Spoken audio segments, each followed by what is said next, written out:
എന്തൊക്കെയുണ്ട് വിശേഷങ്ങൾ? നമ്മുടെ ഫോണിലൊരു ഹിഡൻ മെനു എങ്ങനെ ക്രിയേറ്റ് ചെയ്യാം എന്നതിനെ കുറിച്ചാണ് പറയുന്നത്. സോ നമുക്കതിലേക്ക് ആദ്യം വേണ്ടത് നമ്മൾ സെറ്റിങ്സിലേക്ക് പോവാം. ഓക്കെ, സെറ്റിങ്സ് പോയതിനു ശേഷം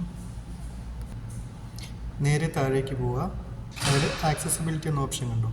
സോ ഈ ആക്സസിബിലിറ്റിയിൽ പ്രസ് ചെയ്യുക. ഓക്കെ, അതിനുശേഷം അഡ്വാൻസ് സെറ്റിങ്സിൽ പോയ ശേഷം ഈ വോളിയം അപ്പ് കീ, ഇപ്പോൾ ഇവിടെ ഞാൻ കുറച്ച് സെലക്ട് ചെയ്തിട്ടിട്ടുണ്ട്. ഇപ്പോൾ ഇത് സെലക്ട് ചെയ്ത് ഇട്ടിട്ടില്ല എന്നുണ്ടെങ്കിൽ നമുക്ക് എണ്ണം കാണിക്കുന്നു.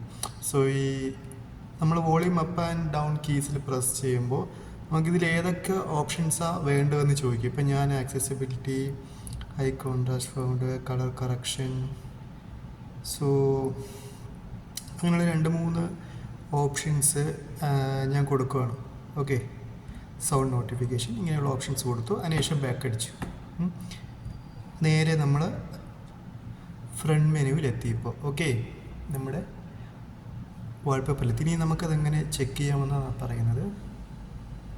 നമ്മൾ ആ മെനു എടുക്കാനായിട്ട് volume up and down buttons നമ്മളൊരു 3 സെക്കൻഡ് ഹോൾഡ് ചെയ്ത് വയ്ക്കുക. ഓക്കെ,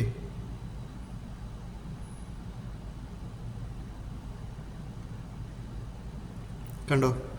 3 സെക്കൻഡ് ഹോൾഡ് ചെയ്ത് വെച്ചപ്പോൾ ഞാൻ കൊടുത്ത ആ ഒരു മെനു ഇതിൽ വന്നിട്ടുണ്ട്. Accessibility, high contrast font, colour correction, sound notification, ഇങ്ങനൊരു ഹിഡൻ മെനു നമുക്ക് സെറ്റ് ചെയ്തെടുക്കാനായിട്ട് സാധിക്കും. ഓക്കെ, വളരെ യൂസ്ഫുൾ ആയിട്ടുള്ള ഇൻഫർമേഷനാണ്. നിങ്ങൾ ജസ്റ്റ് ഒന്ന് ചെയ്ത് നോക്കൂ.